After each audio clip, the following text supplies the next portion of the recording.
Il a fait des fortunes, il en a ruiné d'autres, il passionne ou il inquiète, mais laisse rarement indifférent le Bitcoin. Mais au fond, cette monnaie, cette crypto-monnaie, est-ce que c'est vraiment de l'argent qu'il l'a créé ? Pourquoi ? Est-ce qu'il remplacera un jour nos euros ? Bienvenue dans Métadonnées, le podcast qui va vous faire comprendre le numérique, ou du moins, je l'espère, vous faire prendre conscience qu'il faut comprendre le numérique.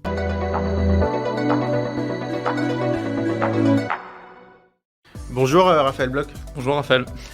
Donc vous êtes cofondateur de The Big Whale, c'est un jeune média qui a été créé l'année dernière. Alors même cette année, ouais, au printemps. Et qui parle de tout un écosystème, notamment des crypto-monnaies. Donc évidemment, vous êtes l'un des meilleurs invités possibles pour parler du Bitcoin. On en a beaucoup parlé, mais c'est vrai que je pense qu'il y a beaucoup de gens en fait qui se demandent, mais en fait c'est quoi ce truc concrètement ? Alors, on va tenter une explication la plus large possible. Raphaël, concrètement et techniquement, c'est quoi un Bitcoin ? Alors, ce qu'on va faire pour qu'effectivement les gens comprennent bien, c'est que le Bitcoin, c'est peut-être revenir à finalement ce qui a permis en fait la création du Bitcoin. On parle souvent de la blockchain quand on évoque le Bitcoin, et en fait, ça n'est qu'une technologie parmi trois autres qui a permis l'émergence de cette crypto-monnaie. Donc, il y a la blockchain, qui est juste un système qui permet de compiler des informations et de faire en sorte que finalement chaque information contienne la précédente. Et donc c'est comme ça qu'on arrive à un système d'infos qui se suivent et qui sont réputés inviolables. Et puis il y a deux autres technologies. Il y a le pair à pair. Le pair à pair, on le connaît depuis une vingtaine d'années. C'est ce qui permet d'échanger sans intermédiaire. Et il y a une troisième technologie, c'est la cryptographie. Et la cryptographie, donc, qui permet de chiffrer en fait ces données. Et quand vous mettez ensemble ces trois technologies, vous obtenez le Bitcoin.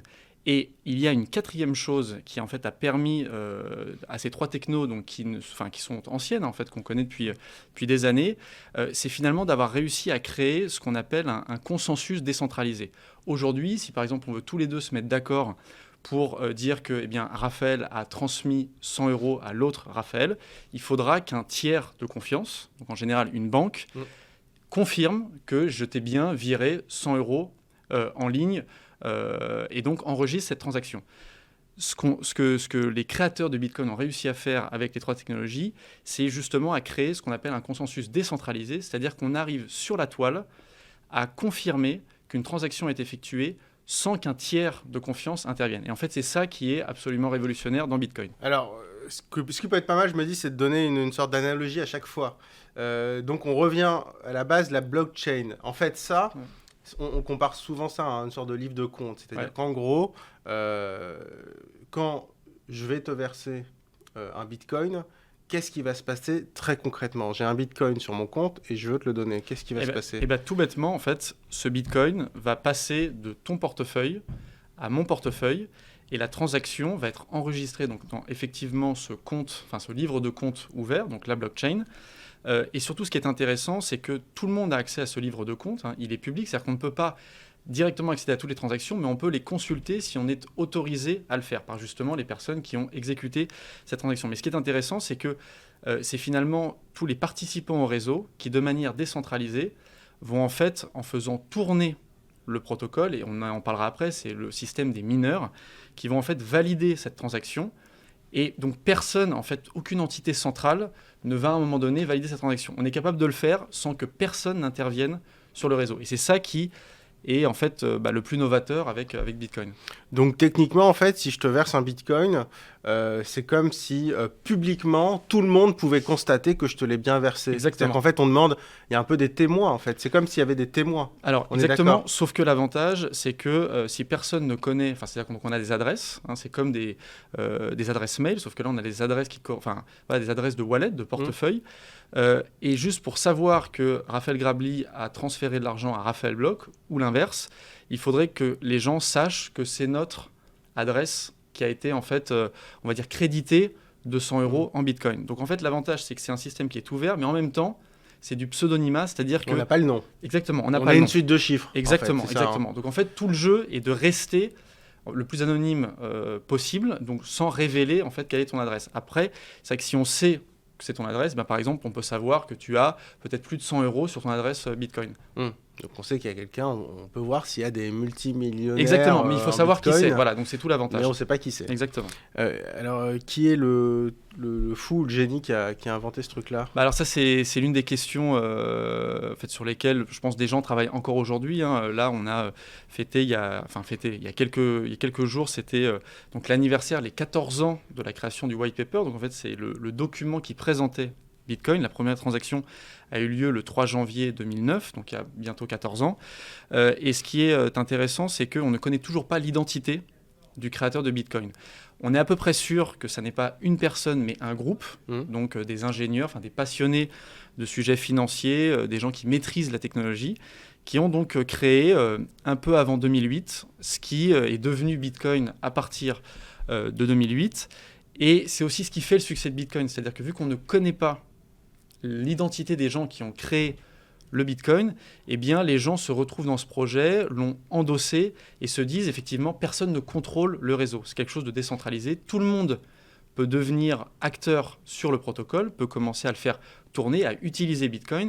Et l'avantage, c'est qu'il n'y a pas effectivement cette entité centralisée qui contrôle le réseau, comme aujourd'hui, par exemple, le système Visa est contrôlé par une entreprise américaine.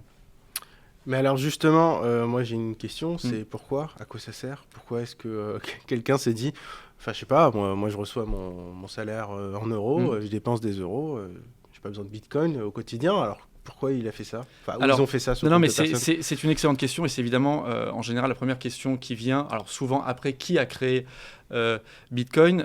En réalité, en fait, il y a plusieurs niveaux de réponse concernant l'utilité de Bitcoin.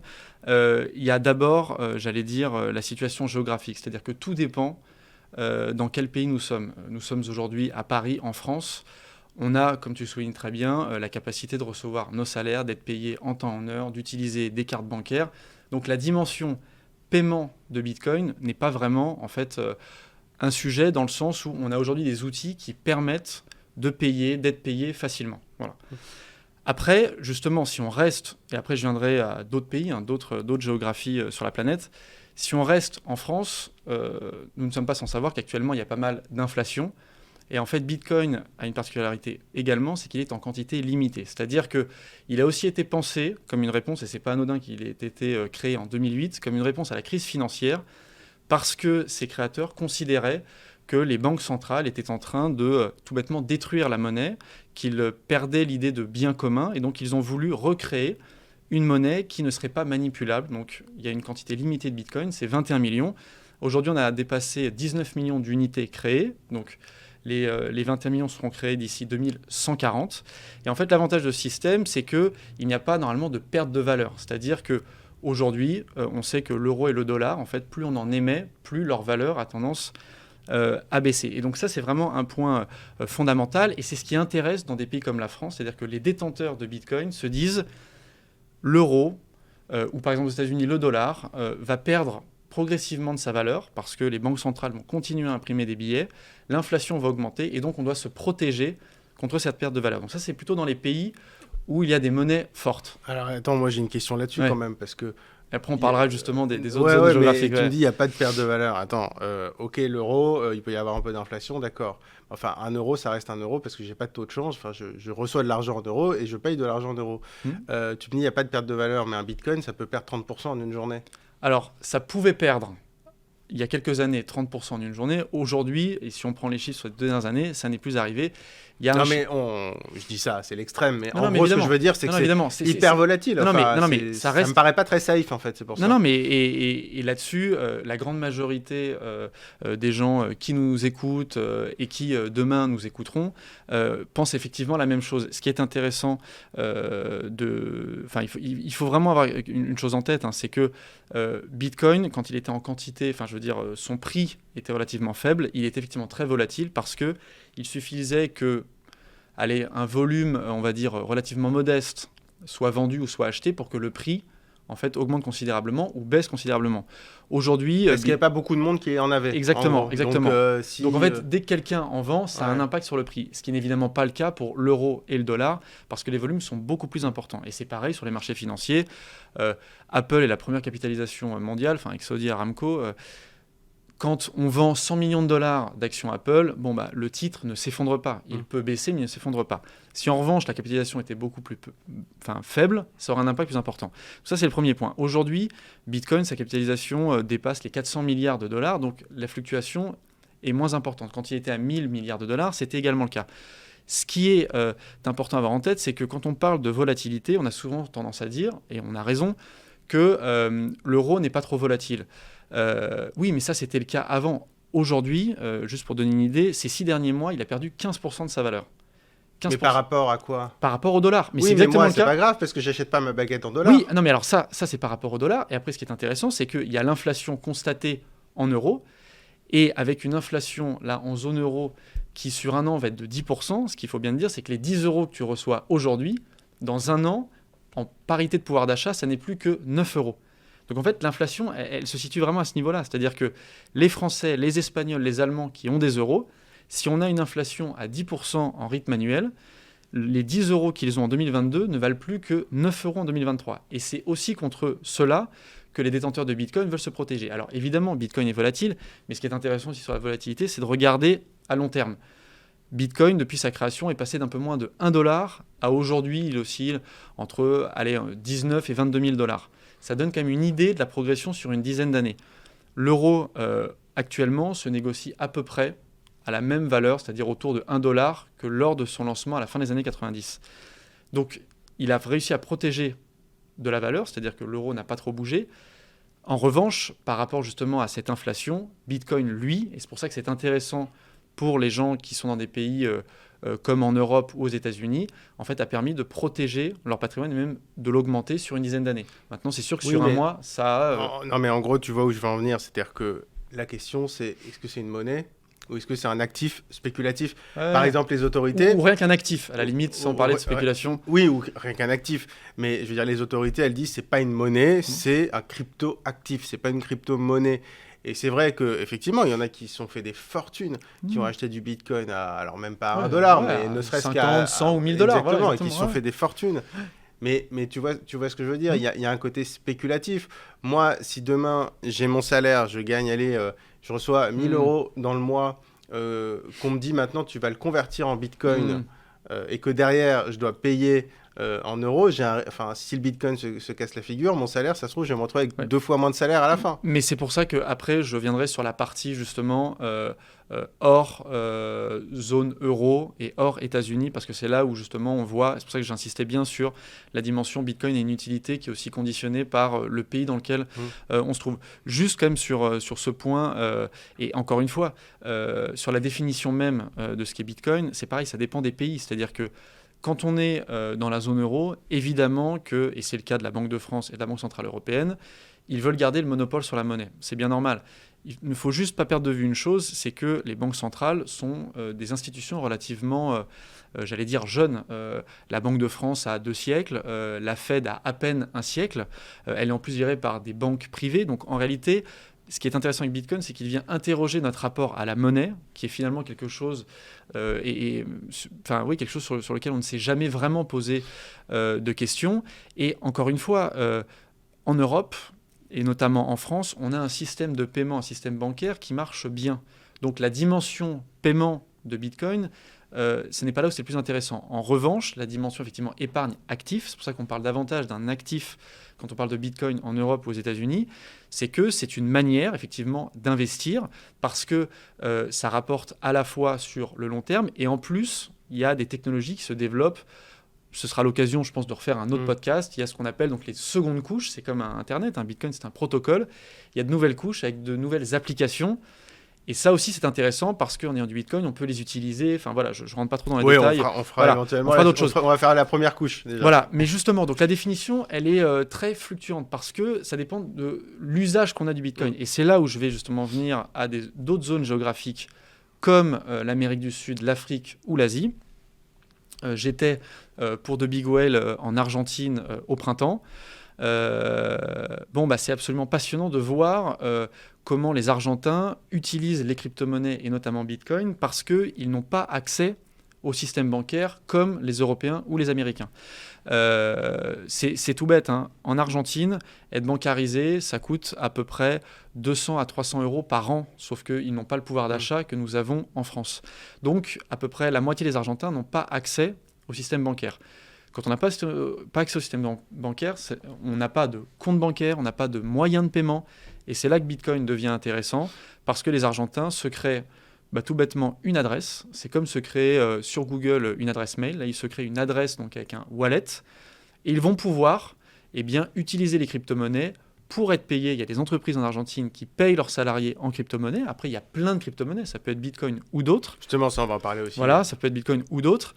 Et surtout, ils peuvent se payer entre eux. Parce que quand on n'a pas justement de carte bancaire ou on n'a pas son smartphone avec les applications bancaires, c'est beaucoup plus compliqué d'échanger de la valeur, de se faire payer et de payer.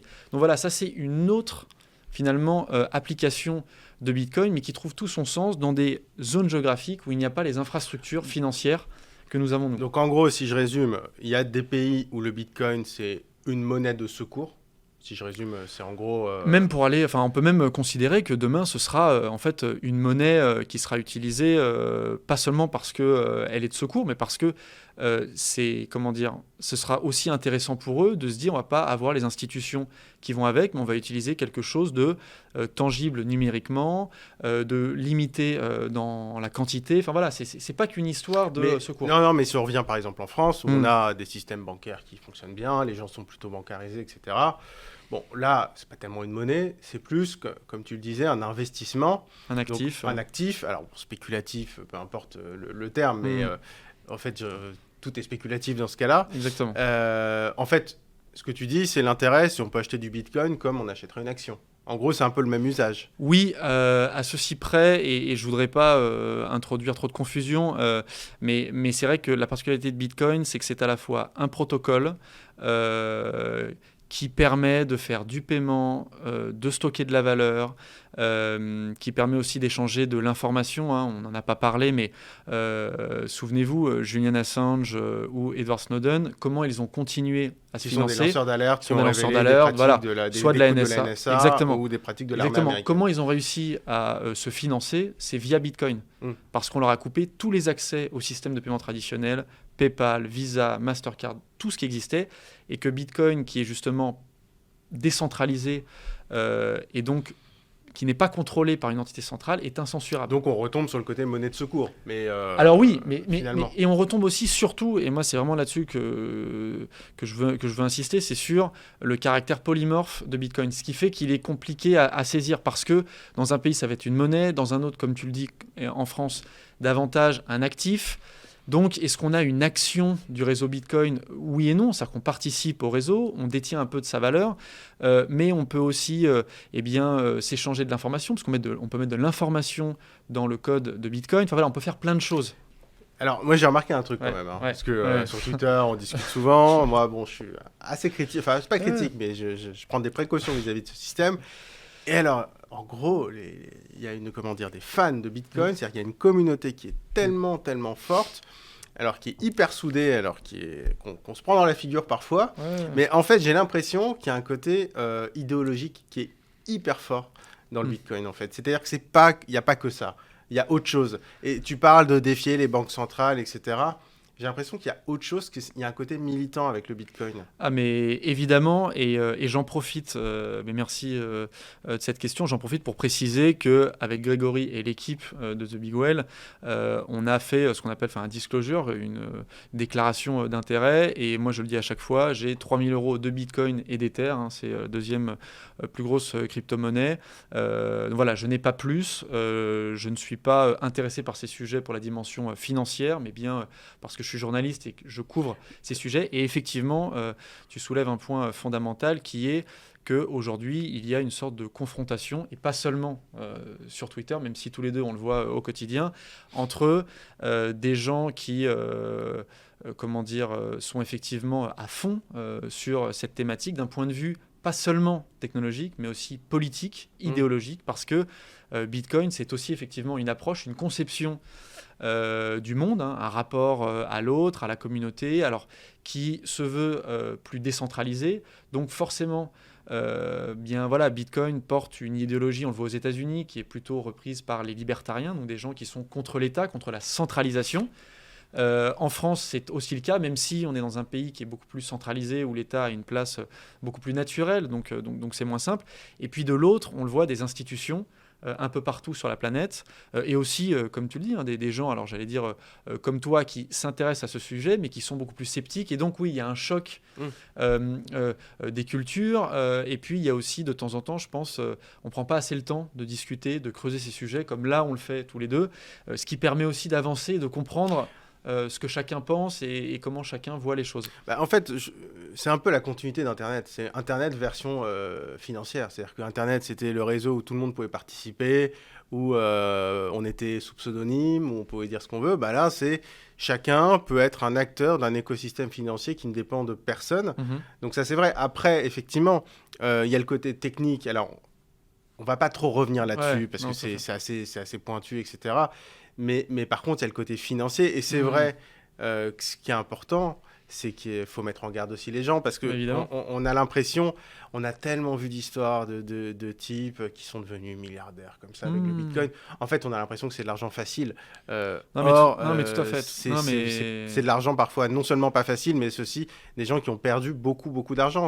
C'est là où il faut le rappeler aussi. Non, mais exactement. Et je me permets de le rappeler, donc, comme toi, il n'y a jamais d'argent facile. Et effectivement, on voit trop souvent, et c'est aussi nous ce qu'on traite beaucoup avec Grégory et l'équipe chez The Big Whale, c'est tous les influenceurs et porteurs de projets qui vont effectivement vous promettre la lune en vous expliquant que c'est facile en allant sur telle crypto, en se positionnant sur ce qu'on appelle des coins, telle monnaie, vous allez rapidement faire x2, x5, x100. Donc ça n'existe pas. Il y a effectivement des gens qui le font, mais en réalité, ils l'ont fait avant même de vous en parler. C'est ce qui leur permet d'afficher ce type de performance. Après, pour revenir sur effectivement les débats un petit peu tendus, oui, vu que c'est quelque chose, donc ce nouvel Internet, cet Internet de la valeur autour de Bitcoin et des crypto-monnaies, ce qui permet de transférer en ligne pour la première fois de l'histoire de la valeur, des choses uniques, c'est vrai que c'est un nouvel Eldorado. Il y a des choses super intéressantes que nous couvrons au quotidien. Donc forcément, ça attire le meilleur comme le pire dans les projets, dans les investisseurs. Il y a des gens qui se font arnaquer. Maintenant, nous, on se refuse aussi à rentrer dans ce qui consiste à en permanence souligner tout ce qui ne va pas dans Bitcoin et son univers, parce que on risque aussi, et ça c'est vraiment l'un de nos chevaux de bataille, c'est de dire il y a aussi un enjeu de souveraineté, c'est-à-dire que la technologie évolue, on l'a vu, on est de la même génération, on sait ce qui s'est passé avec Internet, ça fait 10 ans qu'on parle des géants de la tech américains, donc mon propos n'est pas de dire qu'il faut qu'on ait absolument des nouveaux géants de la crypto européens, mais en tout cas on ne peut pas continuer sur la pente que nous avons empruntée il y a 20 ans. Nous on était trop petits, mais avec des politiques et des décideurs qui ne comprennent pas ce qui se joue, et au final on voit que c'est en Asie, aux États-Unis ou même ailleurs que les choses avancent, et derrière on se retrouve avec bien des géants étrangers en Europe, et on essaie de leur courir après en disant non, il faudrait quand même respecter les règles européennes, il faudrait quand même ne pas trop utiliser les données des Européens, c'est aussi ça qui se joue. Et donc, nous, on a quand même envie d'alerter les politiques là-dessus. Et oui, mais il y a plein de crypto-monnaies. Mais du coup, est-ce que ça veut dire que, je sais pas moi, l'Union européenne pourrait décider de faire un Bitcoin européen et de dire, on va faire notre propre Bitcoin? Alors, là-dessus, je t'arrête tout de suite. Il n'y aura, et c'est pas un slogan, mais pour le coup, il n'y aura qu'un seul Bitcoin. Pour une crypto-monnaie européenne. Voilà, exactement. Pas un Bitcoin. Voilà, exactement. Non, parce qu'en fait, et ça c'est vraiment le point qu'on a abordé tout à l'heure qui est fondamental, c'est qu'on ne connaît pas le créateur de Bitcoin et donc on n'arrivera jamais à relancer un tel projet parce que justement, ça n'était possible qu'une fois. C'est toute la magie. On se demande d'ailleurs pourquoi il y a d'autres crypto-monnaies. Alors, parce qu'il y a... Pourquoi il y en a autant? Parce qu'il y a des applicatifs différents. Mais parce qu'en réalité, ce qui se passe, c'est que en fait, les crypto-monnaies fonctionnent avec des blockchains. Ce sont à chaque fois des projets, c'est-à-dire qu'une blockchain fonctionne vraiment avec une crypto. Donc, il y a un projet qui va se lancer, il va avoir une blockchain, et pour faire fonctionner cette blockchain, il faut la crypto. C'est exactement comme les projets, à la fin des années 90, les projets sur Internet qui se lançaient. Ils avaient un projet, un site, et en fait, il y a toute une mécanique qui se met en marche, et ça donne des Amazon, des Google. Aujourd'hui, on sait que demain, il y aura des équivalents dans l'univers crypto parce que la blockchain et les technos avec sont un peu la nouvelle couche d'Internet. Juste concrètement, la deuxième plus grosse crypto, c'est l'Ether. Ouais. Donc sur Ethereum, la sur blockchain Ethereum, voilà. Explique-moi très concrètement, c'est quoi la différence? Pourquoi j'achète un Bitcoin et pas un Ether? Et pourquoi j'achète un Ether et pas un Bitcoin? Très simple. Bitcoin, donc, c'est donc la première crypto. Elle a un fonctionnement, je ne rentre pas dans les détails, mais donc c'est du proof of work, preuve de travail, et elle est en quantité limitée. Il y a 21 millions de Bitcoin. Ethereum, la deuxième plus grosse blockchain, donc avec l'Ether, n'a rien à voir. C'est une blockchain donc, qui vient de passer, c'est le fameux merge, donc de la preuve de travail à la preuve d'enjeu. La spécificité d'Ethereum, voilà, la spécificité d'Ethereum, c'est de permettre de faire des smart contracts. Ce sont des contrats intelligents qu'on peut déployer sur la blockchain et ça permet de faire ce que les gens ont entendu, je pense, ces derniers mois, de faire des NFT, de faire de la finance décentralisée. Ce sont des applications qui sont simplement différentes. D'accord, donc en gros on peut mettre le Bitcoin, c'est plus une monnaie, un transfert de valeur un système basique, de paiement en quantité limitée, alors que aussi finalement numérique. on s'est dit quand on fait un paiement on peut rajouter des informations. C'est comme finalement si je te faisais un virement bancaire et qu'en plus de te virer 20 €, je mettais un petit document qui est associé au virement et je mets des choses dedans. Alors ça on peut le faire sur Bitcoin, mais vraiment Ethereum, la particularité, donc cette histoire de smart contract, c'est juste de déclencher automatiquement. C'est-à-dire qu'on va prévoir des contrats, on va prévoir des applicatifs, des choses comme ça. Et à partir du moment où il y a la réalisation d'un événement, ça en déclenche plein d'autres. Comme ça ne parle pas forcément aux gens. Mais c'est l'équivalent des applications qu'on a connues. Demain, on va avoir des Facebook qui seront décentralisés sur Ethereum. Voilà. Oui, c'est-à-dire que si je te fais un virement, c'est non seulement je peux te virer de l'argent, mais ça peut être aussi je te fais un virement de 20 € si il fait beau demain, quoi. Exactement. Pour faire simple. Exactement. C'est par exemple le transfert de propriété si je fais l'acquisition de quelque chose. C'est ça. Aujourd'hui, si j'achète par exemple une montre de 100 €, voilà, à 100 €, alors c'est pas cher, c'est bien, il faudra que je reçoive en plus la facture, chose comme ça. Là, c'est le déclenchement automatique. D'accord. Très rapidement, une dernière question. La golden question. La gold, ouais, alors justement, la green question. Okay. Parce que beaucoup disent que le Bitcoin, c'est l'avenir, etc. Mais comment ça peut être l'avenir? Et on voit que ça pollue à ce point-là. On ne va pas revenir sur la partie technique, mais en fait, il faut des infrastructures monumentales pour des usages qui sont, encore une fois, de l'investissement. Question de point de vue, ouais. Voilà, mais est-ce que ça sert à quelque chose de polluer autant pour ça? Alors, sur la dimension, en fait, il y a vraiment, mais c'est aussi une excellente question. En fait, il n'y a que des bonnes questions sur Bitcoin et les cryptos. En fait, il faut vraiment distinguer deux notions. Il y a la consommation énergétique et le fait de polluer. Bitcoin consomme de l'énergie, mais sur la pollution, en réalité, ça n'est pas vrai. C'est-à-dire qu'il y a évidemment une partie de l'énergie consommée par Bitcoin qui est considérable, qui est d'origine, on va dire, polluante. C'est-à-dire que ça n'est pas de l'énergie propre, mais tendanciellement, et aujourd'hui c'est un peu plus de 50% de l'énergie consommée par Bitcoin, est ce qu'on appelle justement green. C'est-à-dire que c'est de l'énergie d'origine renouvelable, parce que c'est issu des barrages, notamment hydroélectriques, d'éoliennes, de choses comme ça. Donc ça, c'est le premier point. Mais quand on peut pas chauffer en hiver, tu vois ce que je veux dire? Mais c'est pas... Il faut faire du mais Bitcoin tout à fait. ou... Oui, mais justement, en réalité, la question ne se pose pas comme ça. C'est pas je chauffe mon logement ou je mine du Bitcoin. Parce qu'en réalité, et c'est aussi l'intérêt de ce système, c'est qu'il faut de l'énergie en fait, qui coûte peu cher, parce que sinon, ça n'a pas d'intérêt d'entretenir le réseau. En fait, sinon, ça vous coûte plus cher d'entretenir le réseau que d'avoir du Bitcoin. Donc, en fait, il y a une incitation énergétique, donc plutôt vertueuse, à avoir une énergie qui coûte pas cher. Et donc, dans ces cas-là, c'est de l'énergie excédentaire. Parce que si c'était de l'énergie dont tout le monde a besoin, on le voit en Europe, là, on a besoin d'énergie, les prix flambent. Donc en réalité, à chaque fois, c'est de l'énergie dont on n'a pas besoin, de l'énergie qui n'est pas consommée et justement qui est récupérée auprès de barrages hydroélectriques qui sont en surproduction ou auprès d'installations éoliennes ou autres qui en fait n'arrivent pas à décharger toute leur électricité dans les réseaux. Merci beaucoup Raphaël Bloch, donc cofondateur de The Big Whale. Merci beaucoup de nous avoir expliqué le Bitcoin dans Métadonnées. Merci.